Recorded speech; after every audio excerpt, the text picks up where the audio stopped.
Hey there, party people! Today we'll be answering the age-old question. Does the FGO self-insert character kinda suck? The answer may surprise you. This was mostly spurred on by some posts on Twitter that I've seen like this one. I've blocked the names because I do not condone anyone going out and harassing people for their opinions, even if I disagree with them. There was also another post that was more hateful, but it has since been deleted and I didn't screenshot it. But the point isn't so much that I want to debunk these kinds of posts, but more that I want to add my own thoughts and opinions to this matter. Though, admittedly, that will also involve me going against these thoughts and opinions that are presented in these kinds of posts, along with some jabs for comedic effect. That is because I wholeheartedly believe that Ritsuka Fujimaru is a good protagonist in and of themselves, and are definitely on par with the other Type Moon protagonists, for those with competent media literacy. And for the purposes of this video, every time I mention Ritsuka Fujimaru, I am referring to either gender of the character, as they are fundamentally the same person regardless, and need to be treated as such. So just resist the urge to default to considering them as a male protagonist, because they are just as much as a female protagonist. Also, as a final note on this, I have already gone on my soapbox about how the female version of Ritsuka Fujimaru needs more limelight in my video about the Fate Grand Order manga. It is wildly unbalanced and should be handled better. We as a society need more opportunities for Yuri, or else we can't start healing. But that is not the point of this video.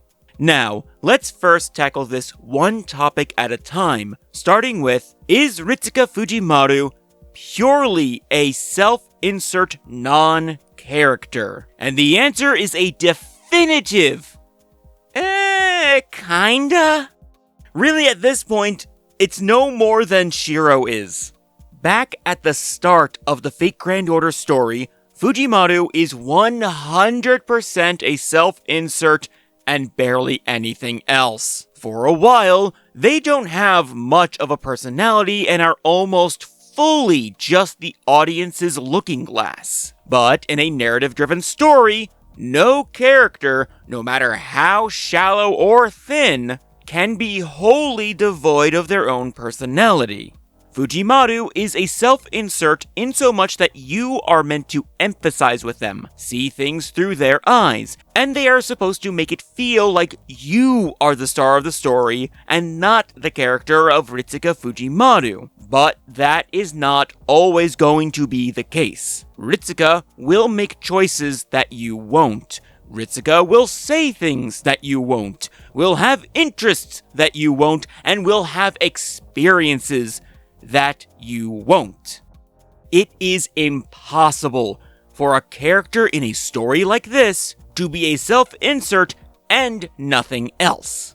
Ritsuka rushes headlong into danger for a girl they barely knew, while in contradiction, barely even attempting to save another as they are frozen in fear. They are a fan of mecha. They have the ability to stay cool in tense situations. They are kind to a fault, but also willful and resolute in their convictions.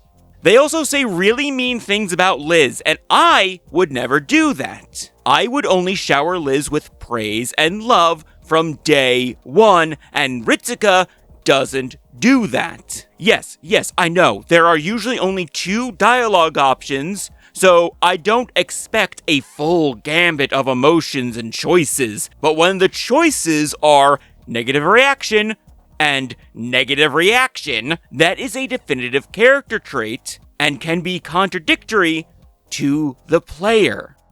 For a more serious difference, there is the reaction to the revelation of the Lost Belt's true nature. Ritsuka is frozen in shock that they have been thrown into a battle royale of realities and just kind of take it when they are made out to be like the bad guy in the situation, until Paxi snaps him out of it.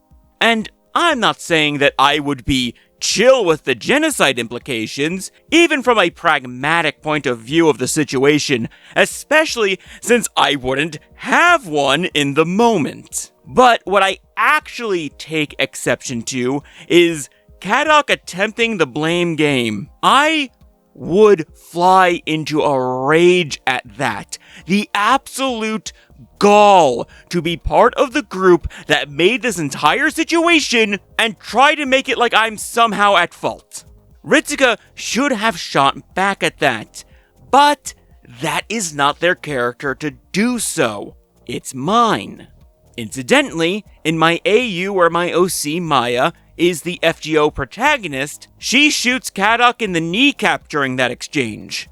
She ain't having that shit, which again displays the difference in character, which can only be done if we agree that Ritsuka is a full-fledged character that exists outside of the player perspective. Also, more recently, we have heavily touched on Ritsuka's backstory in the second Ordeal Call, cementing them further as their own solidly defined character. I mean, they want to open up a bakery with their lover. None of us are that wholesome. Now, with that all established, let's go over the idea of whether or not Ritsuka Fujimaru is mid or not. And the answer honestly depends on personal preference, but this is my video where my opinion is law.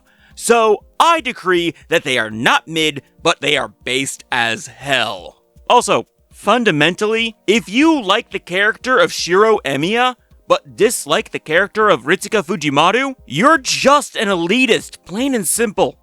And to be clear, that is not a dig at Shiro. I do like him very much. And he is also based as hell, and deserves to live happily ever after with either Rin or Sakura. I'm honestly fine with either of the two. But, taking away unique skills and power sets, who is Shiro Emiya? He is a self-destructive, headstrong teenager with a near-unbreakable will, ungodly amounts of trauma, and is at his very core a good and kind person that will fight God if he had to. And who is Ritsuka Fujimaru? Again, without their unique skills, which we will get to. They're a self-destructive, headstrong teenager with a near-unbreakable will, ungodly amounts of trauma, and at their very core is a good and kind person that will fight God if they had to. The key difference is that Shiro's trauma is in his backstory, while we watch Ritsuka experience it in real time. And Ritsuka is a more well-adjusted human being. But not by a lot, really. They are way too okay with a lot of the things that happen. Oh, and also Ritsuka did fight a god with their bare fists. Twice! Depending on how you want to interpret how the Chi Hongdi fight went down. And given previous events, I am 100% down to believe that that was a slugfest. And you know what? Speaking of fighting, let's circle into the Ritsuka is weak thing now. Physically, at this point, I would assume that they are stronger than the average human, seeing as they are surrounded by servants that want to teach them to fight. And while I'm sure they'll go easy on the poor mortal, they don't take no for an answer, and their easy would be like training for a triathlon. Granted, that is more speculation, but there are bits and references that come up in stories, just nothing concrete like seeing Ritsuka train actively. Still, it's hard not to see it happening, though that is only physical prowess. In terms of magecraft, they're not great, mostly really only skilled at their versatile use of mystic codes. Ultimately, they're about on par with Waver, which is marginally better than the other protagonists. But the other protagonists have unique properties that make that pretty much null and void. Ritsuka's own unique ability is their affinity as a master, and crazy poison resistance, but that's less important. They are able to successfully contract, bond with, and utilize hundreds of servants simultaneously, which is no small feat, especially when they can do it regardless of alignment, class, or divinity status. Even outside of Chaldea, when cut off entirely like with Shimosa, they are able to still summon shadow servants to aid them in battle. It is uncertain if the skill will remain after the end of the story, but I can see it still being possible with certain servants that don't wish to relinquish their contracts, though that is wishful thinking.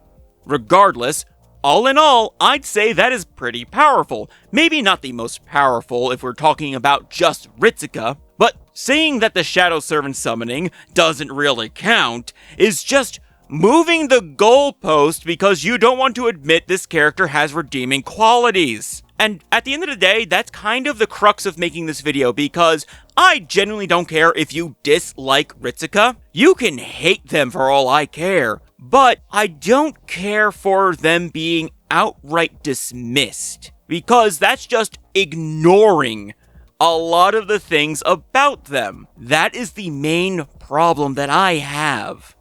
But all that aside, let's add a little bonus to round out the sheer magnitude of this character when you actually pay attention to them. Ritsuka Fujimaru has a fast pass to the throne of heroes.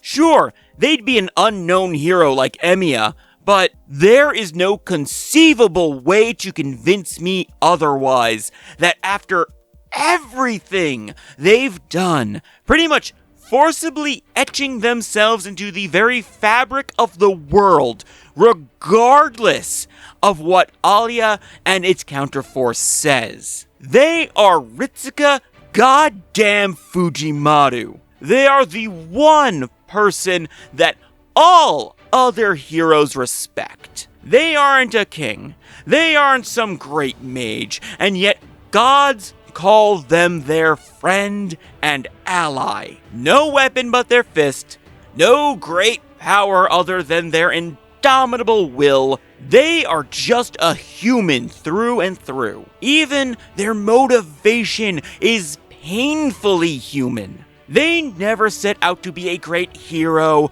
save the world, get the girl. They just wanted to survive. They fought and struggled and endured just to get to the light at the end of the tunnel that seemed to only get further and further away. That is their ultimate strength, to defy every single odd put against them and come out on top, which they share with all of the Fate protags. And it's what makes them humanity's greatest hero, and that is why all those across history and realities flock to them, drag themselves out of hell, let themselves find salvation, because Ritsuka Fujimaru inspired them. And I don't think there's a single damn thing stronger than that. But that's my piece. What are your opinions on Ritsuka Fujimaru? Let me know down in the comments below. I am interested to find out. With all that said, thank you so much for watching, and I hope to catch you next time in the void. Later.